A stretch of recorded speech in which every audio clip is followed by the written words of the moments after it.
Resistance, ठीक है, जो है वो किसी भी लेंथ के ऊपर में, उस कंडक्टर का लेंथ के ऊपर में, उस कंडक्टर का शेप का ऊपर में, उस कंडक्टर का साइज़ के ऊपर में डिपेंड करता है, ठीक है, क्लियर। लेकिन रेजिस्टिविटी उसके लेंथ के ऊपर डिपेंड नहीं करता, ठीक, उसके एरिया क्रॉस सेक्शन के ऊपर में डिपेंड नहीं करता, ठीक है, क्लियर। वो रेजिस्टिविटी डिपेंड क्या करता है कि वो मटेरियल किस चीज़ से बना है, ठीक है, बस उसके ऊपर डिपेंड करता है, क्लियर, ठीक।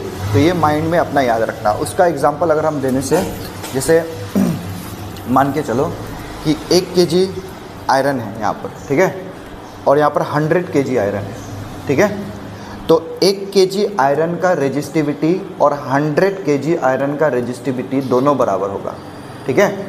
That means the capacity of blocking, और यू कैन कॉल इट कि capacity to resist flow of electron in per unit area, ठीक है। 100 kg आयरन का अंदर में पर यूनिट एरिया पे ना जितना आपका इलेक्ट्रिसिटी को रोकने का जो कैपेसिटी है दैट इज़ कॉल्ड रेजिस्टिविटी, ठीक। लेकिन वहीं पर अगर हम रेजिस्टेंस का बात करेगा तो यहाँ पर साइज़ मैटर कर जाता है। मतलब कि 1 kg वाला का अंदर में इलेक्ट्रॉन को फ्लो कराने के लिए, ठीक है, या फिर करंट को फ्लो कराने के लिए, ठीक है, आपको कम अमाउंट ऑफ वोल्टेज सप्लाई करना पड़ेगा।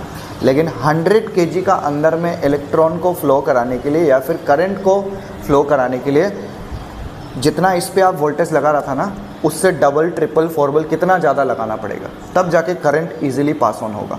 समझ में आया, ठीक है। लेकिन रेजिस्टिविटी का केस में ये चीज़ कोई फैक्टर रोल प्ले नहीं करता है, क्लियर है, ठीक। तो ये दो डिफरेंट चीज़ें आपको याद रहना चाहिए। नाउ अभी जो हम लोग यहाँ पर कर रहे हैं, यहाँ पर हम लोग करंट डेंसिटी, ठीक है, क्लियर, करंट डेंसिटी ये क्या रखा हुआ है आपका, दैट इज़ योर